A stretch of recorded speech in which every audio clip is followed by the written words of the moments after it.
up until last month, I was measuring every single fish at 6 or 7 inches. Now I'm measuring every fish at 9 inches. This time of year, I should be measuring 12-inch and over fish, and they are just not there.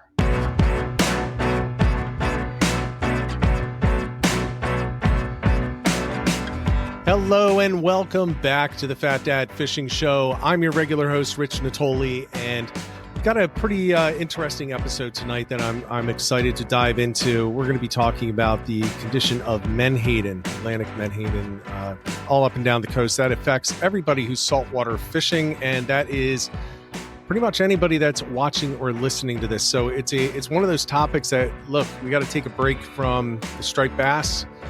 We got to take a break from the tog, even before tog gets really rolling. And we're going to talk about this because it's an important issue that I think everybody should at least have some information about. We are scheduled to have 2 guests on with us tonight, and I'm going to jump into that in a minute. But let's get through the housekeeping first, and let's talk about the sponsors of the show. The first one, Great Bay Outfitters, Radio Road in Tuckerton. The shop that I use for everything kayak fishing, kayaking related. If you're looking for a kayak, that's where you want to go. Paul and man, Paul's nuts. Let me just tell you that. Paul, the owner, is nuts. He's in the chat right now. This is a dude who finds himself with a little free time and decides that he's going to just pimp out a kayak, and he's just going to throw a Garmin Force on there. He's going to do something. He's going to throw new electronics on it. And one of the best things about the shop is it's on the water. So if there's a kayak that you're considering, go down there, get on the water, and try it out. That is always the best advice. Don't listen to people that say, go get this, go get that. 99.9% of the time, they're saying it because that's what they have, and everybody wants to think that they made the best purchase in the world. Doesn't mean it's right for you. So Great Bay Outfitters in Tuckerton, New Jersey. Make sure you check them out. Next one is Quad Stay Tuned with Kevin Driscoll. So the phone number for Kevin is 44633-5975. It's also in the bumper to this video if you want to go back and check it. If you have a Toyota truck, this is what he sells are the tunes for the Toyota truck. So think about the 4Runner, the Tundra, the Tacoma, especially the 3rd gen Tacomas. These will get the engines more efficient, more horsepower, better torque. It's what you need for these engines to get them running at peak performance. And if you're not sure if you need it and you have a Toyota or even like a Lexus 460 or 470, reach out to Kevin. If you don't need it, he's going to say, yeah, you don't need this. But if it's something that will help you, it's for towing boats, for the highway speeds where it's shifting in and out of gears and it's not kind of like resting where it should, he can help you out with that. Then the last one is Real Estate Me. I am a residential real estate agent with Weichert Realtors Cornerstone. My home office is in Bluebell, Pennsylvania. Also work out of Collegeville, but do everything southeastern Pennsylvania related. So if there's anything I can do, reach out to me, 267-270-1145. So that's going to cover the sponsors. And I want to just let you know. So we're scheduled to have 2 guests on tonight.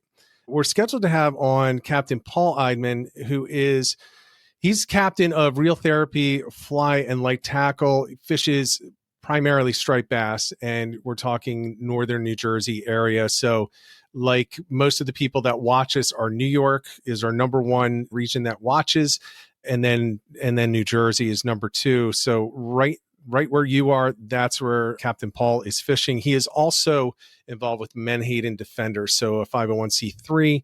It's really looking out for the environment and Menhaden specifically. So he's going to be on, talk about what's going on with that fishery. We're also supposed to have Captain Vinny Calabro from Caranan Charters in Jamaica Bay, New York. Now, here's the issue. Captain Vinny is out today, and he's not here yet. He may not be able to get here. You know, they're captains. They work on the water. So we knew that could happen, but we have two captains, and Paul is available and he's here, and we're going to jump on with him in one moment. I want to do a little housekeeping. All right. So those of you that are new to the show, welcome. Thank you for showing up. Those that have been here for a while, you know that I am not afraid to give my opinion on anything. I just don't care. I'm not making a ton of money from this. This is not my job. This is what I do for fun, trying to help people out. So if I believe something, I'm going to tell you flat out. And there have been multiple episodes in the past where I've said, well, you can't say it, but I can. And I will. I will tell you this for this Menhaden issue that we're going to talk about. I'm not sure entirely where I stand at this moment. So do I believe Menhaden are in trouble? I do. Do I believe the math behind it? I don't. And I don't for the same reason as I don't believe a lot of the data for striped bass. It's just been shown to be just bad data. And I don't trust the ASMFC. I've made that clear, but it could be that we're on the same side on this. I'm not sure. So that's where I stand. And I want to also make it clear that this issue that we're talking about is Menhaden. We're not going to drift off into other things like windmills and striped bass, even though striped bass are definitely related to the Menhaden populations. That's not what we're talking about. We're talking specifically about Menhaden. If you don't know what those are, they're bunker or pogies in different areas. So that's what we're going to do. Yeah, and this is a commercial and a rec fishing issue. And I can tell you right now, just by the title of this, the commercial guys are pissed at me. Pissed. And it's a clean channel, so I'm not going to say everything that I'm thinking, but I'll just say this. I don't care if you're pissed at me because of the title of this. I don't care about anybody. My initial thought is there is an issue with Menhaden. I just don't know what to do about it at this moment. And I don't know that I believe any of the math. So that's where I stand. Now, that could evolve as we go forward.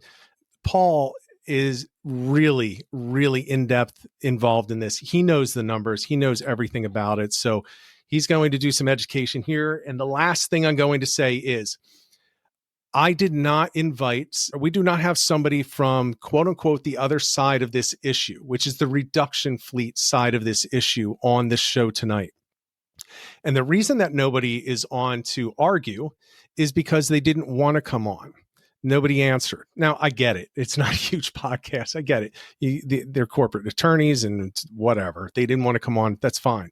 But don't complain. And we're not just going to have a random guy who works on one of the boats come on because we want to talk to people that know what they're talking about, have the information and the data. So that's kind of where we stand. Those are the level setting for this episode. And with that said, going to bring on Captain Paul Eidman right now. Good to see you, Paul. Thanks for coming on. Hey, Rich. Thank you so much. Yeah. Okay. I'm doing great. I'm feeling great. I'm looking forward to this episode for a while. And I've been following Menhaden defenders for quite a long time because you and I talked about this backstage. It first came up with me in the late 90s, early 2000s, where you could see all the reduction happening right up along the beach lines, and really pissed off the recreational fishing guys back then. I don't even know why. We didn't know the numbers or anything. It was just we didn't want to see the boats there. And so I've kind of followed it. And then when I found Menhaden defenders online, I just kind of started following and trying to keep up with it. But things have kind of come to a head. And I want to share one thing that we started to talk about. I mentioned that to me, I've described it to people as the Menhaden or the bunker is really the first domino to fall in the line. So if it falls, it can collapse everything else behind it. But you had a different take. Yeah, I'm not jiving on that. Yeah, so you're not jiving. So what's your take on that? I think it's the first domino. What's your thought? It's literally the last domino. So I'm a forage fish guy, and that comes from being a fisherman. And in my mind, in order to be a good fisherman, you have to know what fish are eating. So unless you know the forage and you know the patterns that are in the water, you don't really, and I'm not a live bait guy. So I'm always throwing lures trying to match the forage. So to me, this kind of organically, it happened. And it just, if you know your forage fish, the situations that surround each one. I don't care if it's a grass shrimp, an eel, a menhaden, a herring. They all have their own habits and biology. And I'm really, really deep into that. So that led me into this rather insane rabbit hole. But to answer your question, it's the last stop on the train right before you go off the cliff.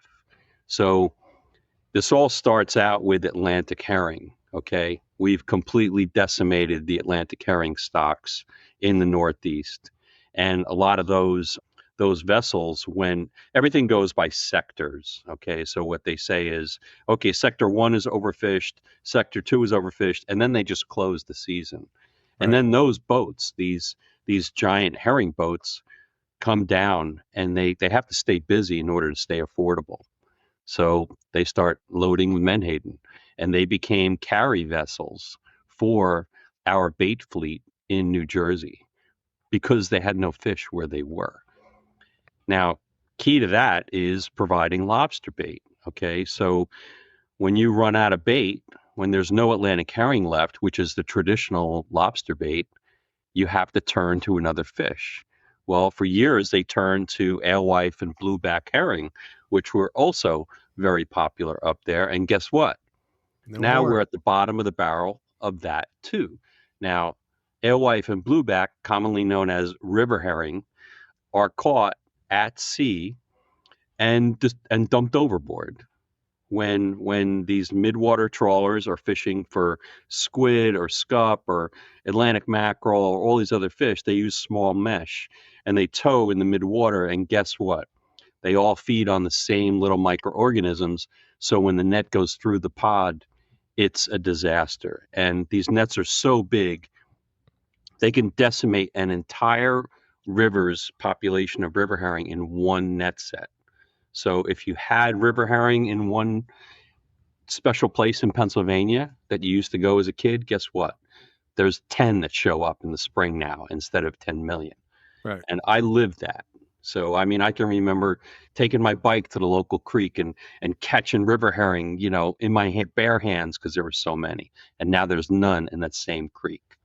So here we are.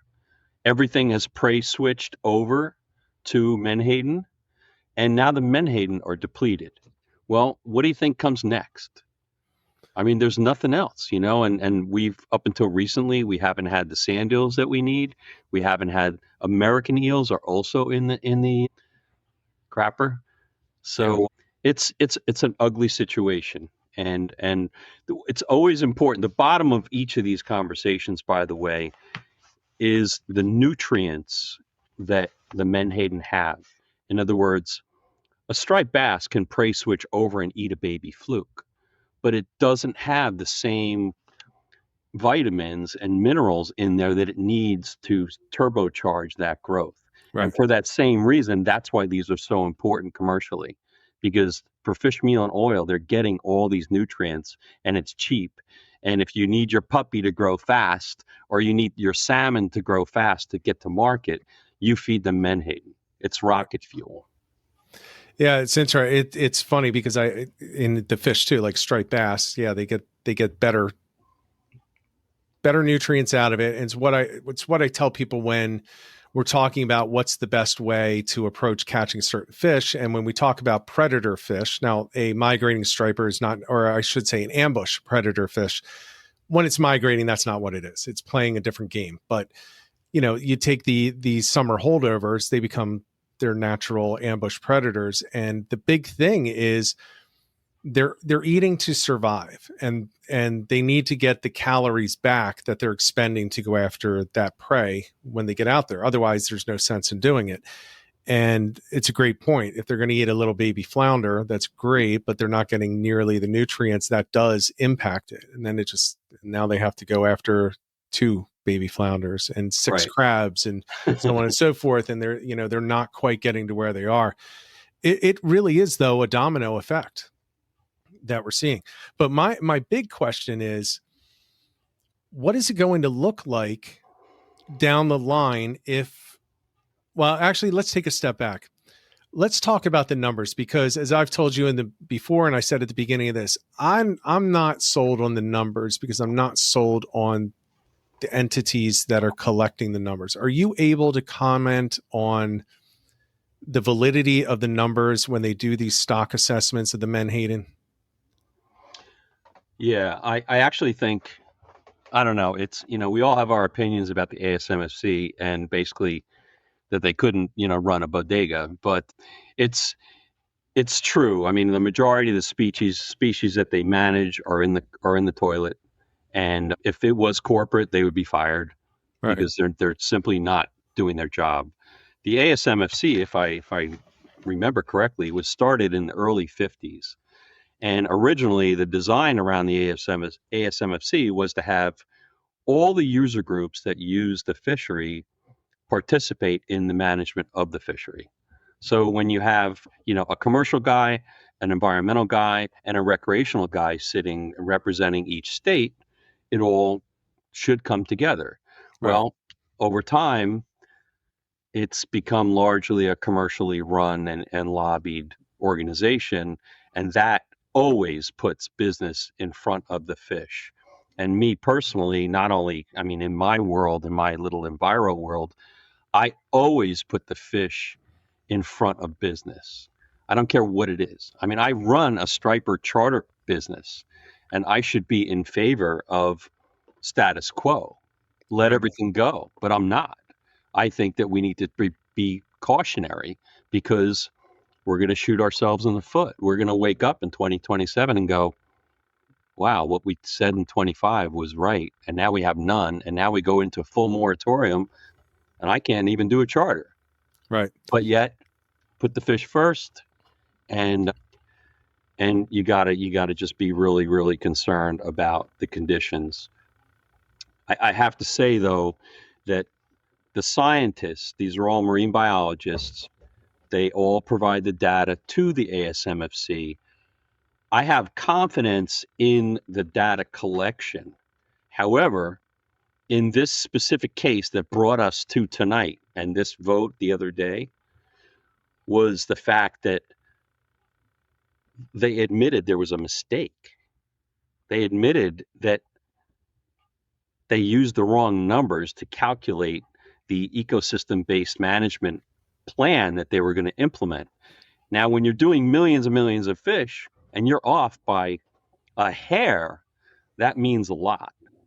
So basically, what they said was, okay, we originally allocated 233,000 metric tons to the industry. Okay, that's both reduction fishing and the bait sector, bait meaning trap bait. Okay. Right. So now they're saying for years they treated Menhaden as a single species management, just like you would for a weakfish or a fluke or a striped bass. However, we lobbied very, very hard to get them to switch over to ecosystem-based management because we felt that you couldn't use a menhaden as a single species because it influenced and impacted so much of the ecosystem that you have to do something different. Right. That took us 12 years to implement. Okay. We finally did it. They put in all the work, everything from herons to osprey to eagles to you name it, it's all in there. Okay. Striped bass, omega protein, the lobster guys, you name it, they put everything in there. And they came out with a number. And they said 233 would do it. Well, guess what? Oops.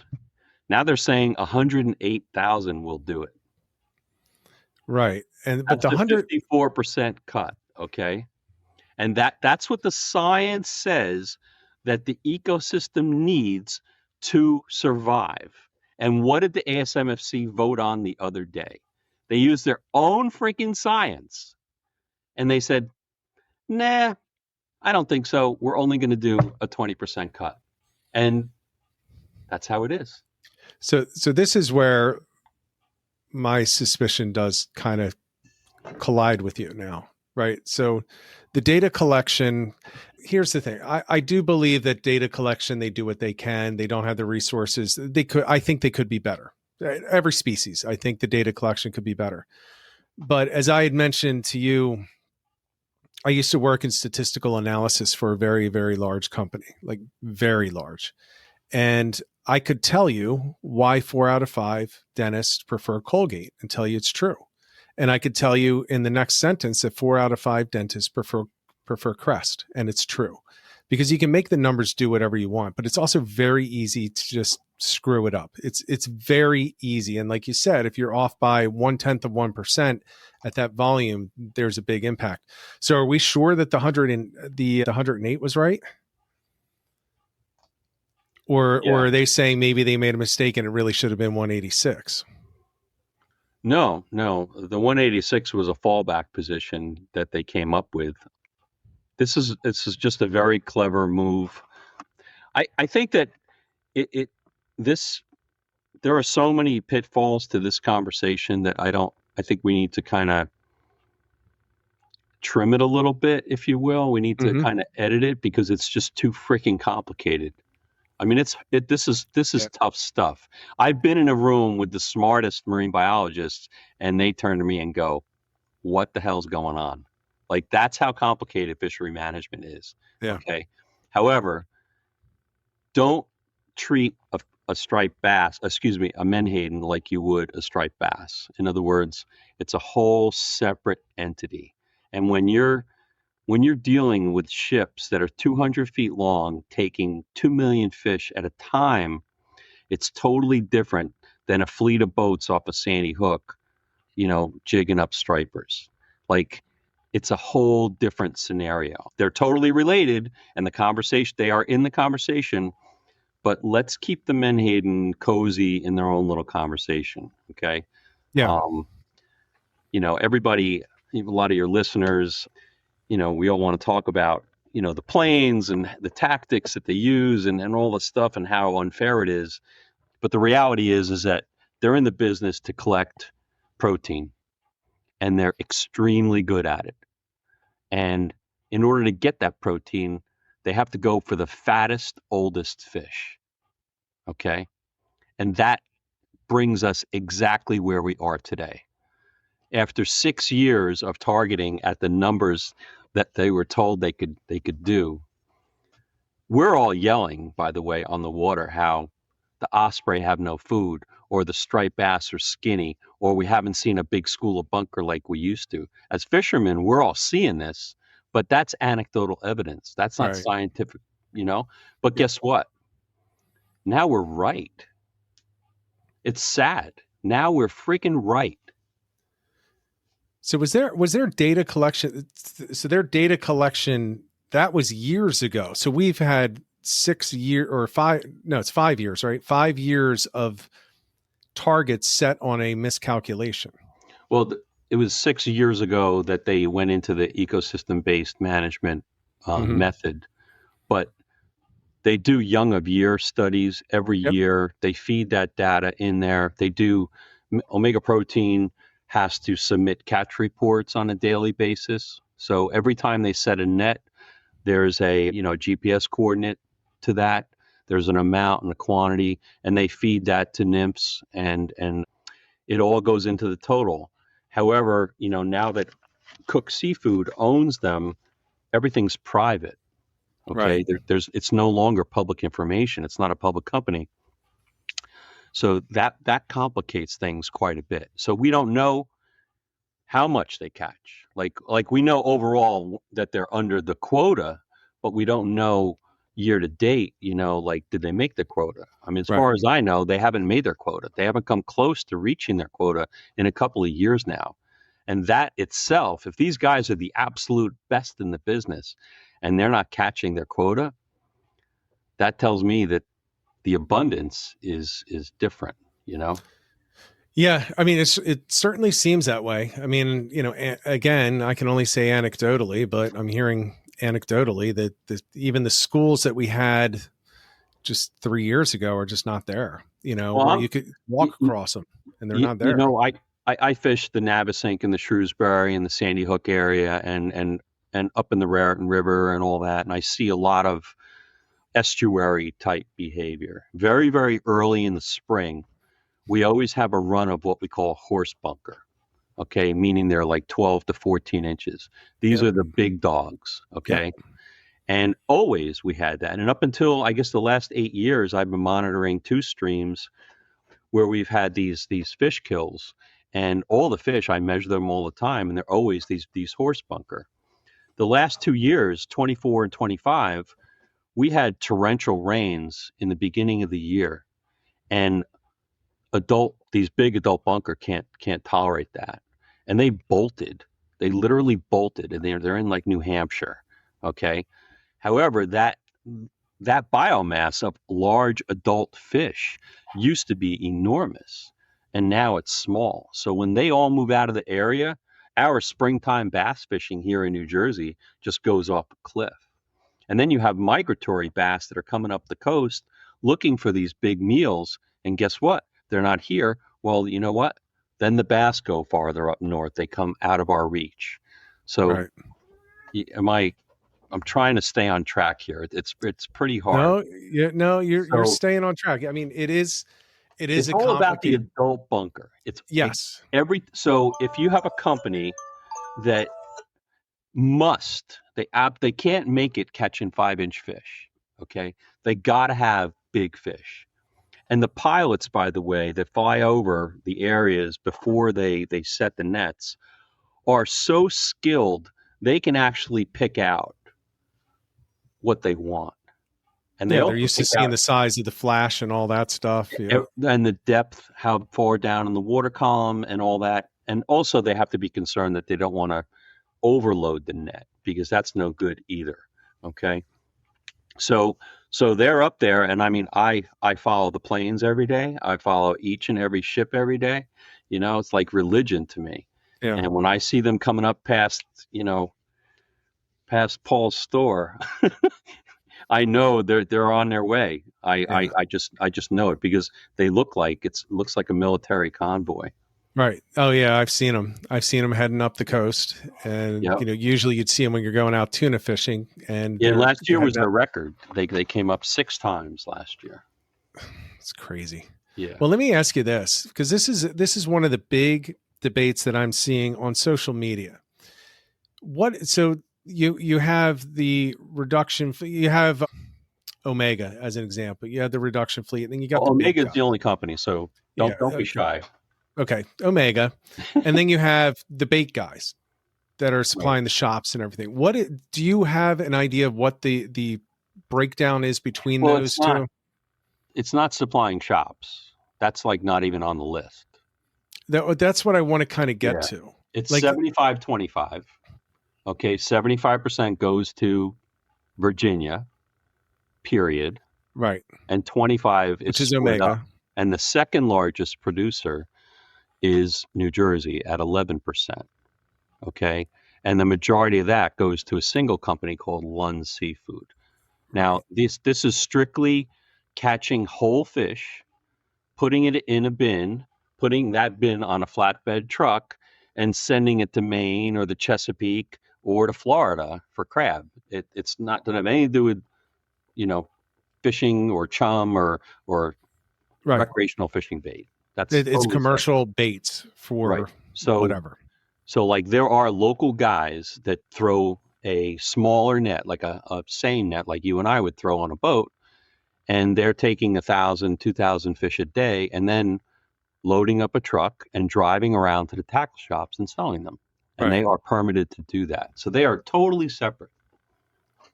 They're totally separate, but they are included in the numbers? I don't believe so, no. Okay. I guess my point is... It's called incidental catch, by the way. Yeah, it's... Here's my thought on it. You see a lot of people are getting on the shops, and I don't necessarily agree with that, because it's like the whole thing... Get a little... I hate politics, man, and I'm going to say something that's going to piss people off. The whole, like, the straws, the plastic straws, and the amount of plastic that the U.S. has thrown in the oceans. Okay, you can cut it, but at the end of the day, it's literally nothing compared to China and those over there. Like, it's such a drop in literally a drop in the ocean, that to me, it's like, we're doing all this stuff. So that's the kind of the way that I think, whether you agree with that or not, the scale is so far different when you're talking about these guys netting and going to shops, as opposed to these guys that are netting 100. Let's make this clear. 100. This is reduced. 186,000 metric tons of this per year. Like that's some serious volume. that's coming out of there. And then you got these guys that are maybe taking out, less than a ton a year, for these smaller things. So I think it's responsible. I think it would be great if they wouldn't do it, but I don't know that I think it's more symbolic than anything. I don't know how you feel about that. Well, I first off, I don't think that we should allow reduction fishing in the United States. I agree with that. Period. As Bruce Franklin used to say, he's the author of The Most Important Fish in the Sea, that he would say, there's not a single thing that omega protein makes that can't be produced in a more sustainable way and can't be replaced. In other words, just because your great grandpappy fished for them 150 years ago and the fisheries, your heritage, doesn't mean that you can continue to just strip mine the ocean at the expense of every creature and every business and every, it's totally lopsided. And unfortunately, we as recreational anglers, we don't have the organization or the commercial guys are very, very talented at what they do. They have buttloads of money. They have tons of attorneys. We're really like Menhaden Defenders, for example. We're completely on donations, right? And when we need an attorney, we have to pay for it. Yep. I could lose an entire year's worth of donations in one fell swoop. You know what I'm saying? Like it's hypersensitive. So this is a really tough subject. Yeah, and I'll throw another opinion in there. I as far as if the numbers are right, and you say omega, you can take. We know that we're safe with the population if you take your 108,000. I am totally fine with omega using planes, submarines, whatever the hell they need to get it out as efficiently, quickly, and cheaply as possible to take it, because I don't care. Go ahead. It's business. I'm a business guy, man. I'm all about capitalism. Yeah. I'm good with it. My issue comes with the other part, because when you, it's how much do they get? And I just don't trust it, because look, I can't say things. No matter who you look at on TV, no matter which biased channel you want to look at on either side, those people are being bought and sold every day. Every single one of them is being bought and sold every day. And I just don't trust it, man. I just don't trust the numbers. And look, omega, they're fine if they're within the numbers. It's just the fact that omega is buying the numbers. That's what's interesting about that, Rich, is that they accepted the science and the numbers when it told them it was okay to go to 233. Yeah. Now that it's okay that they're saying, hey, listen, the real science is showing us that we must go to 108 in order to preserve the ecology of the entire East Coast. Now they're saying, the science is bad. Right. That's not the way this works, No, it's just disingenuous. In my world, science is first. If science tells me something, I take it to the bank. This is not an opinion, And then when we see things on the water and we go, you know what? I've been doing this for 30 years and I'm seeing less and less fish, both game fish and menhaden. That's an indicator. And when you have 1,000 guys online chiming in, like on our Facebook page, holy crap, you wouldn't believe. I get messages from all over the East Coast. Right. No bunker here, no bunker here, only immature bunker here. Haven't seen an adult bunker. It's fascinating, and everybody is making these observations because we are the stewards of the resource. If we don't speak up, nobody's going to do it. Right. And I see there's a question in the. It's coming up here. Chat. It's probably the same one from James Flynn. How long does it take for a bunker to get to that horse bunker size? Yeah, so horse bunker is normally over 4 years old. All right. So at 2.5 to 3 years old, a bunker is sexually mature and they can reproduce. Okay. But once they get bigger than that, they can live 9 years. If nobody bothered them, they would live a full 9 years. That's another form of herring, and they follow that. Hope that answers the question. Yeah, well, it just says, look, if we all have all these little ones, I could say a lot of things. It's like you said, it's complicated, right? We Well, got a ton of little ones. I think we have a ton of the small guys. Wow. I don't know where to. But I don't think that we have as many as we used to. Again, anecdotally, right? Like maybe they moved. Like you could say that. Maybe they just don't. Maybe it's like other fish. We have redfish back. We have sheep's head back. Maybe they've moved to a different area and we haven't found them. And maybe the population exploded. I don't know. But what I do know is that I have not seen in the past 5 years as many bunker as I used to see. Yeah. Definitely not. I mean, you used to not be able to get away from them. It was ridiculous. And now when you find a really big number of them and huge schools, and it can go for miles, but they used to go like 10 miles, now they go 2 miles. It's still big, but it's not as big as it used to be. I remember going out to don't know if you're familiar with it, but the 5 Fathom Bank, which is not, it's off of Cape May, and it's a little distance out there, and it would just be continuous bunker all the way out. And you just don't see that anymore at all. Yeah. And for the last couple of weeks, Omega and all the other boats have been at the mouth of the Delaware Bay. So that's their right now. That happens to be where they're getting their fish. The one good thing about this lousy weather and these consistent storms, it's really bad for us, but it's really good for preserving menhaden. Right. Because they can't, anything over a couple of foot seas, they're done. They can't run the net boats. The visibility is bad. So it's kind of good in a bad way. But we need those winds to bring them in, the west winds, bring them inside that line. But you're right. I mean, the fish do move around. But I'm going to default once again to you gotta look at this in a coast-wide lens. Okay, sure. When the Indians were here, the menhaden went from Maine to Florida. In other words, the entire biomass was the length of the East Coast. That's my unit of measure. Yep. Okay. Now we're focused on this slug of what's left, basically the middle of the biomass is in the mid-Atlantic, okay? And yes, they do move, and they move north, but there's less abundance overall. The numbers overall are way smaller than they need to be.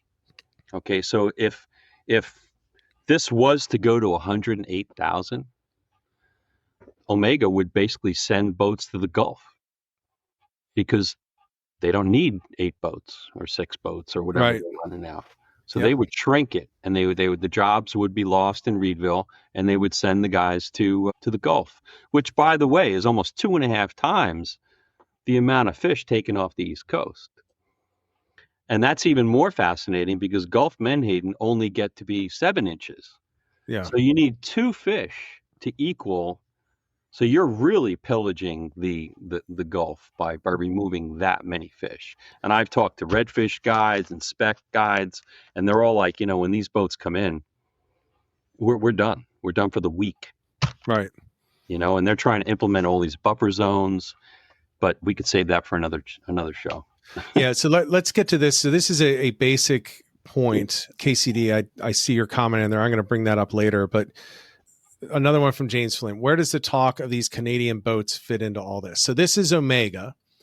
Let's talk for those that are unaware of exactly their role. Why don't you give your 1,000-foot view of who is Omega and why is this an issue? Okay, so if you recall earlier in the show, we were talking about how Omega used to be public. Okay, so they were a Houston-based company that was doing business in Reedville for a century, and in 2018 they got bought for like $550 million by a company called Cook Seafood. Now, Cook Seafood is an almost $4 billion a year global fish producer. They predominantly do salmon and other netted species. But if you know anything about business, you know that if you're paying somebody else for bait or for for fish meal or fish pellets, you're losing money. So they bought Omega Protein to vertically integrate their company. Okay, so now they have their own bait source. They have their Right. own food, and they continue to sell, to all the other food groups. The Canadian boat thing, the boats are not Canadian. The boats are American. However, what Omega did very cleverly was to re-register all the boats in Delaware under a company called Alpha, and then they started another company called something Harvesters. I'm sorry, I'm drawing a blank. But they consider themselves American. Meanwhile, it was something like the brother-in-law of the Cook family happened to live in America, and they registered everything in his name. And it's just a loophole. It's typical corporate. I mean, the reason why they registered all the boats in Delaware, obviously, is the tax advantages. There's certain, advantages to that. But the Cook family is Canadian. They're all out of Canada, yeah. Yeah. So it's a Canadian company with an American brother-in-law who, it has to be, in order to take American fish, you have to be American. So they figured out a way to do it, and that's what they did. This is, and there was a lawsuit last year going against this, and it got tossed for whatever reason. But they're definitely exploiting that. But it is Americans. There are Americans in Reedville running the boats, and that's that. It is American. So it is, to be clear, Canadian ownership is what everybody says, even though it's technically owned by an American, but it is staffed. The people that work there and the employees are American citizens. Yes. They are just like us. They're just American commercial fishermen. Yeah. And they're kind of caught in the middle of that. And there is another company, by the way, in the Gulf that is South African owned, that also owns a Menhaden company, and them and Omega fish in the Gulf together. So it's not uncommon for these foreign companies to build entities everywhere, because they're trying to, there's global mouths to feed here and money to be made. Right. Man, it would just be cheaper if we just buy it back. Yeah, and that was, when you think about it. If I had some rich friends, they could have come up with 500 mil and just buy out Omega and case closed. And then the lobster guys would have it be rain and bait, Right. So what are you seeing? One of the big problems that we had, I think, is you had all these public forums, and they're always going to be attended by the reduction fleet attorneys and representatives, because they're paid to do it. It's a paid business trip. So it's like, hey, I got to go to work, this Thursday all those night. Guys they put on the bus just recently to Delaware, they were all paid for the day. Yeah. So, so they're just going to work for the day. And then you have the rec guys. And that's the difficulty. I think it's tough enough, and I don't want to mention striped bass, but I'm going to do it anyway. The fish that everybody loves in the Mid-Atlantic and Northeast got almost nothing to these forums, right? I watched it online. I didn't even go. I watched it online because I got done work and it was too late to drive down to Bristol. So I did the online thing and commented online, but it's not the same because there wasn't another person standing in front of anybody. How many guys did they have at some of these things from the reduction side? Oh, 2 busloads. 2 busloads versus how many rec guys that are local? Yeah, whoever took the day off. 20 people. They're all retired guys, because regular guys like us are still working, And that's the thing. So what is it that we can do for those that are concerned to help out with this as rec guys? Because, people are not... They're probably not going to want to miss too much work and not get paid for the day to go out and fight for a fish. Maybe we should, but realistically speaking, most people aren't going to do that. So what would you recommend people do if they want to get involved at this point? It's really a legislative thing and a petition thing and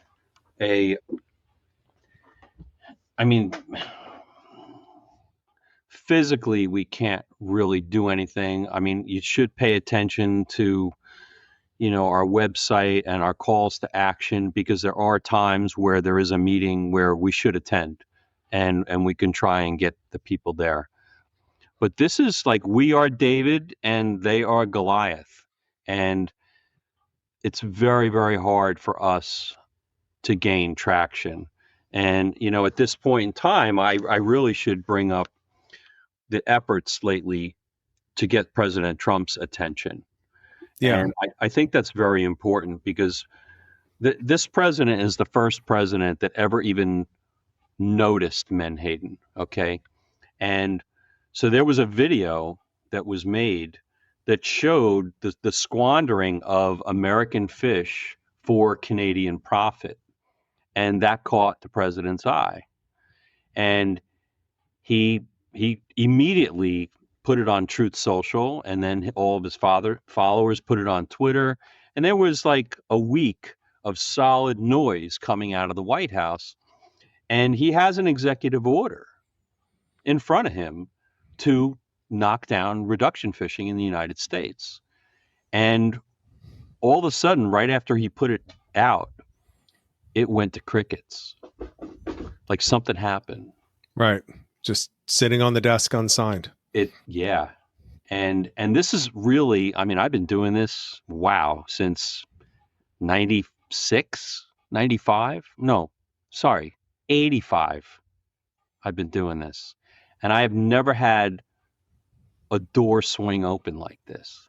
Right. This is a genuine opportunity for us. We can all go on President's website and leave a comment. We can all say, hey, you're forgetting the little guy. There's a lot at stake here.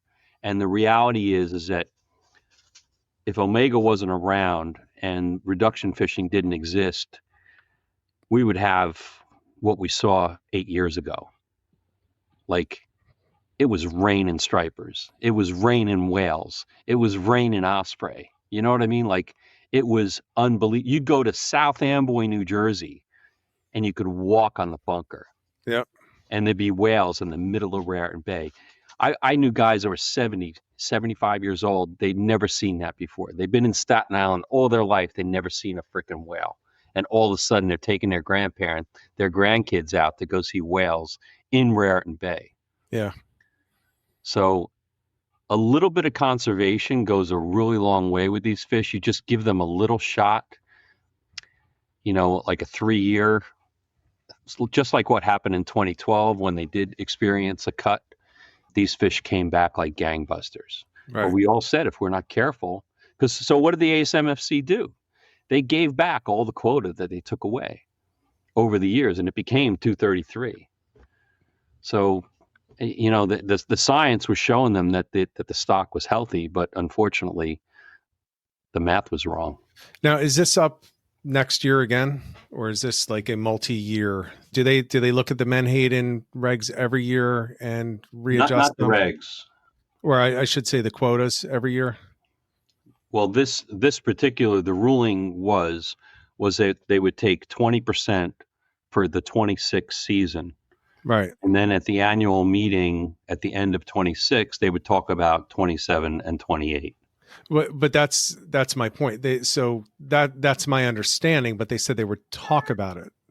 So, but does it automatically renew at 186, or does it go back up to the 233? No, it's going to be Okay. So they have to reset it. Another number, and it should not go higher. It should go down. Okay. Yeah. All right. Oh, crap. I wanted to look up something, that would help, because there's so many numbers here. Like quotes like, this decision would still result in a 100% probability of fishing mortality being above the target. So it's just the 186 or the 108. The 186. Yeah. So That's what doesn't make sense. Like it's their own stuff, and they're saying it has to be 108. So let's just make it 186. that's exactly where I was headed. Yeah. I mean, is there any world that makes sense? With here it is. I got to show the comment now. KCD tried to So follow the science and couldn't. And then I followed the money and found the science, and it certainly feels like that's what they're doing. Like the money drops somewhere. yeah, you see, our making a deal, and we don't know about it. Menhaden Defenders, as a conservation organization, looked at the 108,000 that they arrived at and said, no, that's not good enough. Okay, so we actually wrote a letter to the ASMFC saying that a more aggressive cut was needed, and we wanted to set the 26 to 28 total allowable catch at 75,000, which is the current total allowable catch for the bait industry. In other words, Omega is not in the picture, and we're reallocating all the quota to the bait fishery, to the bait, which to makes protect sense. the bait, lobster, crab fisheries, and totally prohibit menhaden fishing for reduction purposes. Now, if you were paying attention during the menhaden meeting, there was a scientist that came out and said that you can't restore striped bass without abundant menhaden. Now, this comment kind of went unnoticed, but I sure noticed it. And I know we're trying like hell not to talk about striped bass, but they are linked, okay? And the clear reality is that if there's more if there's more menhaden left in the water, when these young of year come out to feed, they're going to have more food to eat. And ultimately, you have more striped bass. Right. Hope I didn't go too far out on a tangent there. No. And look, you did bring it back to what's going to pique people's interest, right? Like the issue with the striped bass is the recruitment, right? Right. Well, they're currently overfished. Yeah. Well, but a lot of it was the recruitment for the last 2 years, right? Is a big part the recruitment means how many fish make it into adulthood. Yeah, but if you think about it, the young of year have been bad in the Chesapeake for 7 years. Okay. So think about that, and it does relate directly to the populations of these high nutrient fish that are not there, right? Exactly. It does relate. You and I had, again, another conversation we had offline about this is you look at birds of prey and what has happened with the birds of prey with the menhaden drop, right? So you don't believe there's a menhaden drop, that's fine. But there is an anecdotal related thing happening with birds of prey along the coast, and that's the eagles and the ospreys. For the past 2 years, they're not laying eggs. And part of the belief is that it's because there aren't menhaden, which is the best fish for them to get in order to be able to sustain eggs and young. And if they're not there, then they don't nest and they don't lay eggs. They don't have babies. And there's another related thing to it. And it comes, but they don't need little fish. They need big fish. You're not going to see an eagle or an osprey diving down on a 6-inch, peanut bunker. They maybe 6. Oh no, 6 inches is probably too small. Yeah. And all season long, people should know, every time I go out, if I come upon a school of bunker, I get my little treble hook out and I snag 10 fish and I measure 10 fish. And up until last month, I was measuring every single fish at 6 or 7 inches. Now I'm measuring every fish at 9 inches. This time of year, I should be measuring 12-inch and over fish. Yeah. And they are just not there. Okay. Now, we used to look at these small baits as gold. Like when we were live lining and stuff, we're like, oh, wow, if you had a 9-incher, that was like, if you had a spot that size or, it was like really perfect for bait.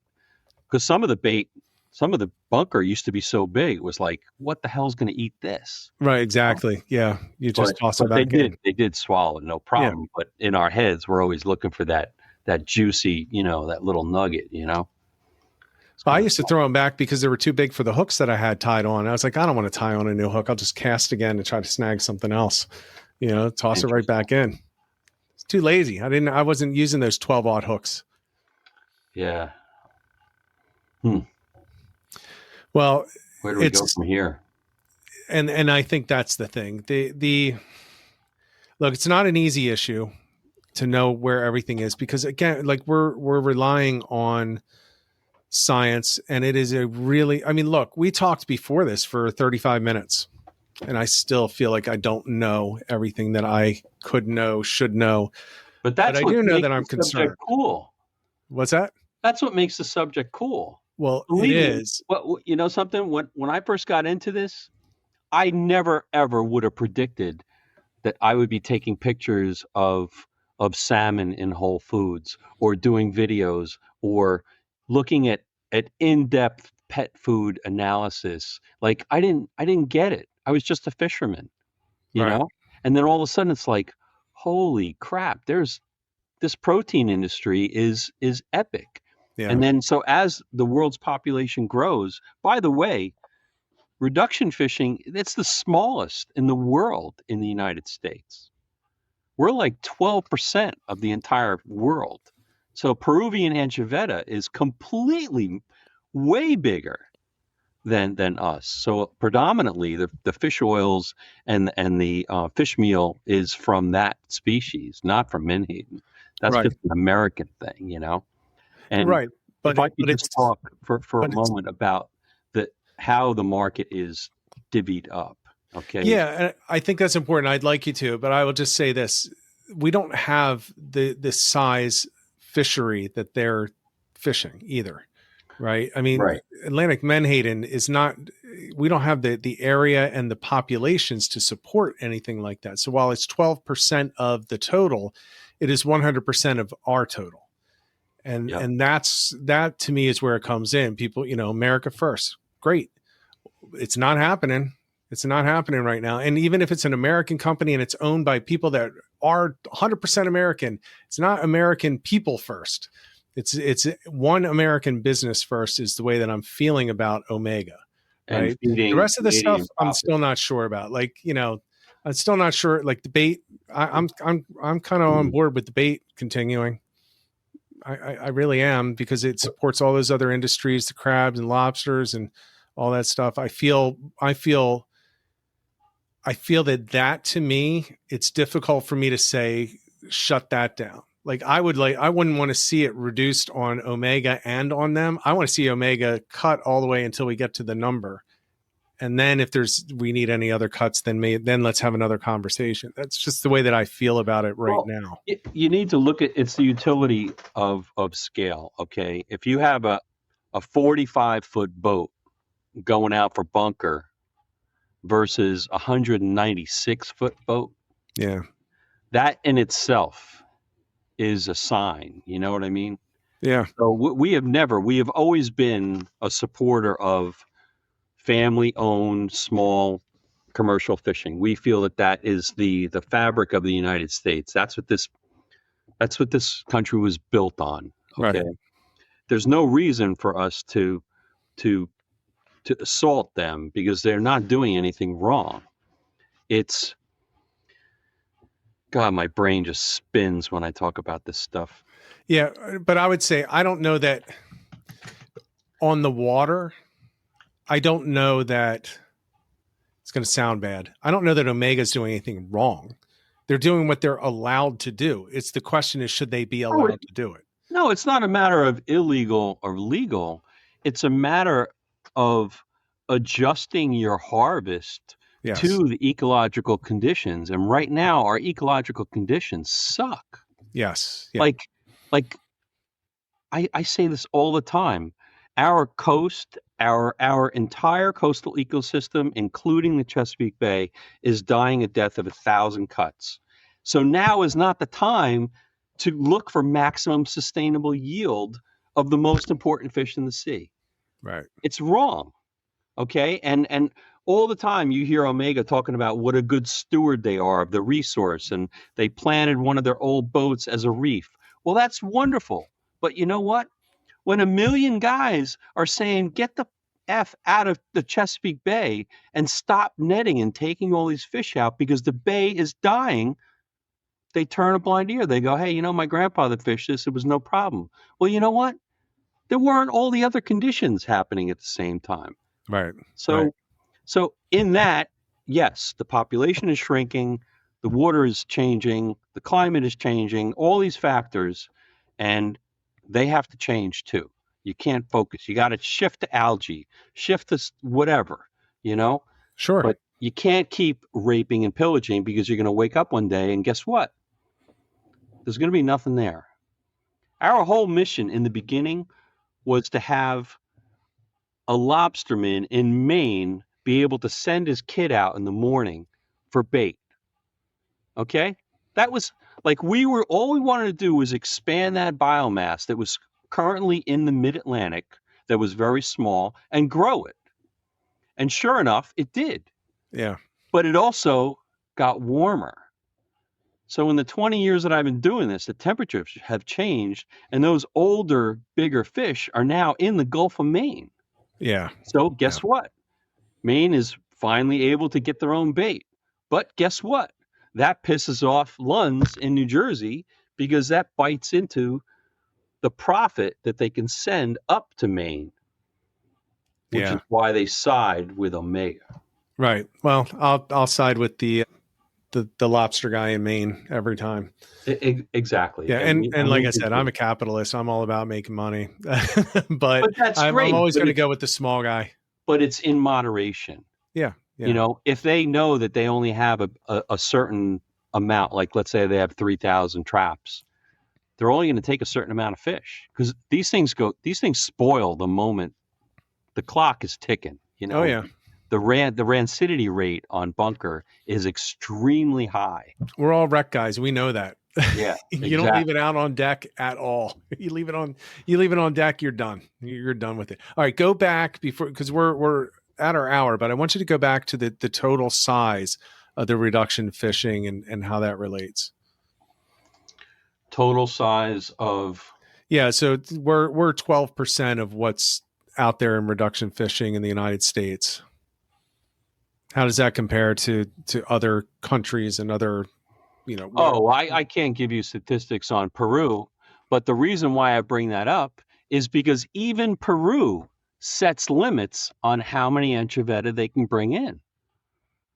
We don't do that. There's no limit in the Gulf of Mexico for Menhaden. There's no limit. There's a limit here on the East Coast, but there's none in the Gulf. So that's reckless, Yeah, it sure feels that way. Do they do the same studies down there on the population? I think they do. Yeah. Yeah. Okay. Yeah, but I would need to spend some time in South America before I could really speak on that. I was going to say, you got any spare time now? But Peruvian anchoveta is, and it's basically a small anchovy. It's like a 3 or 4 inch fish. So you need a lot of them to come out of the water. But they have a whole, an anchoveta lawmakers, and they sit there and go, okay, we're gonna get to a certain point and then stop the fishery, because otherwise we're not going to have any fishery in the future. Right, like they do with the crabs up in Alaska. It's the same thing. Yeah. But something, if we're going to try and make sense out of commercial fishing and the logic, I'm a catch and release fisherman. I do eat fish. I don't eat every fish. I don't eat striped bass because I know that they're overfished, and that would be hypocritical of me to eat a striped bass. You know what I'm saying? Like, yeah, I'll eat a black sea bass instead. Right. I'll purposely go for a food fish if I need food. But I won't shoot myself in the foot. It certainly, we have enough examples, whether it's cod or the list is endless. Yeah, it's everything we used to fish for. You just fish till you can't. Right. And that doesn't make sense to me. You got to have moderation, otherwise you have no future. Yeah. It's always the guys that say, I remember we used to just bail bluefish and throw them in trash cans, and we'd get back and we'd clean as many until we got tired and dump the rest out. So I'm going to keep doing that. It's like, didn't you learn anything from that? We used to throw them in trash cans too on the boat. We used to clean them all and eat them and give them away, but doesn't mean it was right. Didn't mean it helped. I can tell you that after the first striped bass moratorium, we were watching and we said, if we are not careful, the same exact thing is going to happen over again. Now I'm going to show my age here, okay? But we saw it coming. And look where we are right now. Yeah. We're there. We are. This is where you and I diverge a little bit. I, again, go back to the numbers, and I think that we're going to have better numbers next year with the data collection on the striped bass. But I do believe that there's something needs to get figured out. You know what? I don't think we're that far apart. I don't agree with managing fish with arithmetic. Okay. I believe that we all need to behave like deer hunters, and we all need to have a piece of the data collection. In other words, when you and I go kayak fishing and we get 4 and they're all 25 inches and we throw them back, that's data. When you and I go fishing for 6 hours and don't catch anything, that's data. Yeah. That's important data. That data is not being collected. I mean, it is, I shouldn't say it's not being collected. The system is screwy right now, and they're using it to extrapolate numbers. Yeah. Like they just came out with this mortality number that they adjusted down from 9% to 4%. I can tell you right now that if my mortality rate on my catch and release boat was 4%, I wouldn't do it. You know what I mean? That's too high. It is. Yeah. You know, but if I'm running a 6-pack chart and everybody's got eels and bleeding fish all over the place, that is way higher than 9%. Could be. You know, you gotta, I mean, I'm pretty hardcore. You know, I have no barbs. I have thousands of lures on my boat, not a single barb. I got rubber nets. I have forceps. You know, I treat these things like gold when they come on board. So it's totally different on my little charter boat than it is on a head boat, you know, running out of Belmar. Yeah. Yeah. And it is a tough topic. The striped bass, especially. I was okay with the status. I kind of like the status quo because I do want to see the data though, because they screwed it up so bad before. I want to see where it is. I don't necessarily know that Menhaden is in that same category though, because Menhaden, first of all, it's a foundational block. Right. Well, that's why we shifted it to ecosystem-based management, because it doesn't fit. It doesn't. Every single fish that the ASMFC manages in the history of the ASMFC has always been done by how much fish does the commercial fishery need, and then everybody else. Right. They work backwards. Yeah. You know? Well, and they don't even collect. They didn't even collect for the striped bass. All the charter captains, they require them to keep the logs, and then they never look at them. Yeah, I've heard that a lot of New York guys. I think that they always talk about this mysterious box of data that sits somewhere in Woods Hole. It doesn't make any sense to me, but it does kind of, because it is a government organization. So okay. You know, I get it. You spent $2 million to create a website that anybody that's my age could probably do in 10 minutes. You know, it took Elon one day. Yeah. You know, just as an example, one day they fixed the website that they had spent $2 million on, and they couldn't get it working because it was broken. You know, it's stuff. It's not a pro Elon, not a negative anything thing. It's just, that's government. That's how it works. So yeah. I'm just mistrustful of it. If we're getting close to our time, I would be remiss to say that, you know, Menhaden Defenders is a real grassroots, boots on the ground organization, and we're made up of birders, we're made up of fishermen, we're made up of fly fishermen, bait fishermen, everything, and all we want to see is abundance and sustainability. That's our goal, okay? And And we can't do it without everybody's participation. Right. Like when you go on the website or you go on the Facebook page, it's not enough just to lurk around. That's not helping anything. You should really be asking, hey, what, like you did, like, what can we do? Where are we at right now? And right now, I do believe that we're at the point where we have to appeal to the Secretary of Commerce, who is over the ASMFC and NOAA, and we have to say, look, very funny, Paul Z. We have to say, look, we're at a critical point right now, okay? And we need your help. And if we need to rewrite the executive order or however it was written, it's not tweaked correctly or whatever it is, let's do this. But just know that if you overfish and remove every Menhaden, it's the end. That's it. Right. Yeah. That's it. All right. Well, so everybody, it's Menhaden Defenders on .org. .org, but on Facebook. So if you're interested, go check it out. There's a lot of information on there. I mean, you can kind of get lost in there just learning. And I've gone through it many times over the past couple of years. I want to thank you for coming on. I do appreciate it. It's great information, and look, we all like to talk about how to catch more fish, but every once in a while we need to stop and talk about what do we need to do to make sure we can continue to catch fish. Exactly. And I think this is, no matter where you land on this, whether you're a commercial guy, even if you're an Omega guy, you should be concerned about the numbers. And if they're not right, deeply, deeply concerned about our hobby. Yeah. Well, the hobby for me, and the the income for so many other people. So, yeah.